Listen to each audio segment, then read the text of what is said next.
ঘুরিয়ে নিতে হবে। অর্থাৎ ধরো এটা ম্যাগনেটিক ফিল্ডের ডিরেকশন, এটা হচ্ছে চার্জের গতির ডিরেকশন, তাহলে এই যে তল থেকে এই আমরা যদি এই হোয়াইট মানে বোর্ডটাকে একটা তল হিসেবে ভাবি, হোয়াইট বোর্ড থেকে ভেতরের দিকে তলে এই যে আমার বুড়ো আঙুলের দিকে এই ফোর্সটা কাজ করছে। এটা ছবি থেকে যতটা না বোঝা যাবে, তোমার ওই ক্লিয়ার কনসেপশনটা থাকতে হবে যে ফ্লেমিংস লেফট হ্যান্ড রুল দিয়ে ওই ফোর্সের ডিরেকশনটা আমাদের বুঝতে হবে। আচ্ছা, এখানে কিন্তু ফোর্সের ডিরেকশনটা ঠিক উল্টো দিকে হবে, এই জন্য একে এই উপর দিকে আনলাম। উপর দিকে মানে কি, যে তলে আছে কারেন্টের যে তার, অর্থাৎ যেটা দিয়ে চার্জ যাচ্ছে, চার্জের গতির অভিমুখ আর ম্যাগনেটিক ফিল্ডের অভিমুখ তার সঙ্গে কিন্তু লম্ব ভাবে থাকবে। তবে এটা যেদিকে নেবো এটা বিপরীত দিকে দিতে হবে। কারণটা কি, এখানে ফ্লোটা কারেন্টের যেদিকে যাচ্ছে, এখানে কারেন্টের ফ্লোটা তার বিপরীত দিকে আছে। তাহলে এইটাকে যদি আমি আলাদা করে একটু ভাবি, দেখো এইদিকে একটা ফোর্স, এদিকে একটা ফোর্স তৈরি হচ্ছে, দুটো ফোর্স সমান হবে, কারণ এখানেও তো দৈর্ঘ্যটা এল, ম্যাগনেটিক ফিল্ড বি। তাহলে আমরা এটা বলতেই পারি এফ, এই যে ধরো এসপি অংশের উপরে, এসপি দৈর্ঘ্যের উপরে যে ফোর্সটা কাজ করছে সেটা ওই বিল সাইন থিটা হবে। তার মানে এই দুটো ফোর্স সমান, কিউআর আর এফ এসপি এই দুটো সমান, অর্থাৎ এই দুটোকে একই ফোর্স করলাম। এবারে তোমরা পদার্থবিদ্যায় ক্লাস 11-এ পড়েছো, সেখানে দুটো সমান সমান্তরাল কিন্তু বিপরীতমুখী বল নিজেদের মধ্যে যদি একটা ধ্রুবক দূরত্বে অবস্থান করে, তাহলে এটা যে একটা ভৌত যে বিষয়টা তৈরি করে তার নাম হচ্ছে দ্বন্দ্ব, ঠিক আছে, বা কাপল। এবারে এই দ্বন্দ্বের ভ্রামক বা মোমেন্ট অফ কাপলটা কত? মোমেন্ট অফ কাপলটা হচ্ছে, দেখো এটা যদি মাঝখানে আর হয়, আমরা সিম্পল এটাকে, এগুলো যেহেতু 90 ডিগ্রি নিয়েছি, 90 ডিগ্রি নিলে এটা কি হয়, সিম্পলি টর্ক যেটাকে বলি, মোমেন্ট অফ কাপল মানে হচ্ছে টর্ক। এই টর্কটা কত হয়, যে কোনো একটা বল আর তাদের মাঝখানে দূরত্ব, ঠিক আছে।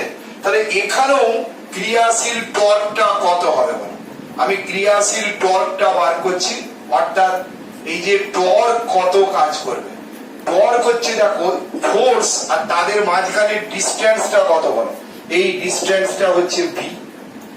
এবারে এখানে একটা কোশ্চেন উঠতে পারে যে স্যার আপনি কুণ্ডলীর উপরে কত টর্ক ক্রিয়া করবে সেটা বার করছেন, আমাদের টপিকসটা কি? টপিকসটা হচ্ছে যে এই ম্যাগনেটিক ফিল্ডের মধ্যে এই কোন কারেন্ট ক্যারিং কয়েলটা আছে, এই কয়েলের উপরে কত টর্ক কাজ করবে আমরা সেইটা বার করছি। তাহলে টর্কের এইটা আমরা করলাম, টর্ক মানে এফ ইন্টু ভি। কিন্তু তোমরা অনেকে মনে কোশ্চেন জাগবে, স্যার আপনি পি কিউ আর আর এস অংশটা বাদ দিয়েছেন কেন, ওদের উপরে কি কোনো ফোর্স কাজ করবে না? না, ওদের উপরে কোনো ফোর্স কাজ করবে না। কেন কাজ করবে না?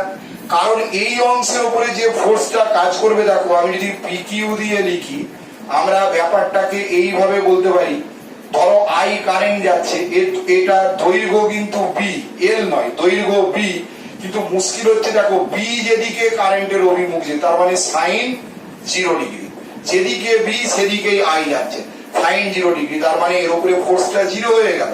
আবার এখানে দেখো এই যে এফ আর এস অংশের উপরে এখানেও কত টর্কটা কাজ করবে, এখানেও কত বলটা কাজ করবে, দেখো ওই বি আই আর বি অংশটা এখানে কিন্তু সাইন 180 ডিগ্রি, কারণ যেদিকে ম্যাগনেটিক ফিল্ড আছে তার বিপরীত দিকে কারেন্ট যাচ্ছে, সাইন 180 ডিগ্রির মান যথারীতি 0, অর্থাৎ এখানেও কোনো ফোর্স কাজ করবে না। অর্থাৎ এমন ভাবে কুণ্ডলীটা আমি নিয়েছি আর ম্যাগনেটিক ফিল্ডটা নিয়েছি, সেটআপটা এমন ভাবে করা হয়েছে যে পিকিউ আর আর এস অংশের সঙ্গে বিটা কিন্তু বি এর ডিরেকশনটা সমান্তরালে আছে। এবারে তাই যদি হয়ে থাকে তাহলে টর্কটা কত প্লে করছে, আমাদের এই ফোর্স মানে তাহলে এই বিল সাইন থিটা নিতে হবে। তাহলে আমরা বিল সাইন থিটা নিচ্ছি, দেখো বিল সাইন থিটা, আর এখানে আমি একটা বি দিয়ে গুণ করে দিলাম, তাহলে টর্কটা শেষ পর্যন্ত কত হচ্ছে, দেখো B I L B sine theta. এখন এই এল বিটা কি, এল বিটা পরিষ্কার বুঝতে পারছো, আমি এটা কিছুটা তির্যক ভাবে এঁকেছি বটে, আসলে কিন্তু এটা একটা আয়তক্ষেত্র বলা তা যদি আয়তক্ষেত্র হয়ে থাকে তাহলে এই এল বিটা দৈর্ঘ্য ইন্টু প্রস্থ মানে ওর ক্ষেত্রফল বা এরিয়া, তাহলে এটা হয়ে গেল B I A sine theta, B I A sine theta. এবারে দেখো এই যে কুণ্ডলীটা, এটা যে এক পাক বা one turn, one turn coil হবে, কে বললো? এর নাম্বার অফ টার্নস তো এন হতে পারে, অর্থাৎ যেটাকে আমরা বাংলায় পাক সংখ্যা বলি, number of turns, number of টার্নসটা কত হবে দেখো, সেটাকে এন বললাম। তাহলে টোটাল টর্কটা কত হবে? তাহলে প্রথম থেকে আমাদের একটা করে এন দিয়ে মাল্টিপ্লাই করতে হবে, এখানেও একটা এন দিয়ে মাল্টিপ্লাই করলাম। তাহলে বুঝতেই পারছো এটাকে যদি একটু সাজুগুজু করে লিখি তাহলে ব্যাপারটা কিরকম হলো, বিনা সাইন থিটা। তাহলে এখানে যে টর্কটা প্লে করছে আমরা অবশেষে দেখো কি আমরা পেলাম, যে একটা চৌম্বক ক্ষেত্রের মধ্যে যদি একটা কুণ্ডলীকে, তড়িৎবাহী কুণ্ডলীকে যদি রাখা যায়, তার উপরে যে টর্কটা প্লে করবে সেটা হচ্ছে বিনা সাইন থিটা। এবারে এখানেও থিটা যদি 90 ডিগ্রি হয় তাহলে ম্যাক্সিমাম যে টর্কটা প্লে করবে সেটা হচ্ছে বিনা। ব্যাস, এখান থেকেই আমাদের গল্পের আজকের হিরোইন বা নায়িকার, আমরা নায়িকাকে পেয়ে গেলাম। নায়ক যখন শক্তিশালী হবে সবচেয়ে, নায়িকাই বা পিছিয়ে থাকবে কেন?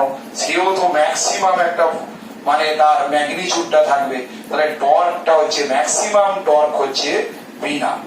তাহলে দেখো বিনার সৃষ্টি হলো কিন্তু ওই বিলের পাঁজরের হাতটা থেকে, কারণ এখানে এই ফোর্সটা আমাদের বিল সাইন থিটা নিতে হয়েছে। অর্থাৎ এই ম্যাগনেটিক ফিল্ড পড়তে গিয়ে একটা সুন্দর গল্পের মধ্য দিয়ে আমরা দুটো জিনিস জানলাম। একটা হচ্ছে যদি ম্যাগনেটিক ফিল্ডের মধ্যে একটা কারেন্ট ক্যারিং কন্ডাক্টর রাখো, তড়িৎ পরিবাহী যদি একটা তড়িৎবাহী পরিবাহী রাখো, তার উপরে যে ফোর্সটা কাজ করে সেটা বিল সাইন থিটা, তার ম্যাক্সিমাম মান হচ্ছে বিল, যেখানে থিটাটা 90 ডিগ্রি হয়। আবার ম্যাগনেটিক ফিল্ডের মধ্যে যদি একটা তড়িৎবাহী কুণ্ডলী রাখো বা কয়েল রাখো, তার উপরে যে টর্কটা প্লে করে তার ম্যাক্সিমাম মানটা হচ্ছে বিনা। আমাদের এইখানেই হচ্ছে আমাদের আজকের গল্পের শেষটা হলো, অর্থাৎ এই নোটে গাছটি মুড়লো, গল্পটা ফুরলো, কিন্তু আমাদের ভবিষ্যতে এই সরস ভঙ্গিতে, অর্থাৎ এই হাসি হাসি পড়ার মধ্য দিয়ে ফিজিক্সটা আমরা পড়বো। আপনাদের যদি পছন্দ হয়, এইভাবে ফিজিক্সটা বেশ করতে ভালো লাগে, তাহলে লাইক করবেন, আমার যে ইউটিউব চ্যানেল এখানে সাবস্ক্রাইব করবেন। আর তোমরা প্রিয় ছাত্রছাত্রী বৃন্দ, তোমরা ফিজিক্সটাকে এনজয় করো, ভালো করে পড়ো, আমার ইউটিউব চ্যানেলে সাবস্ক্রাইব করবে, লাইক করবে।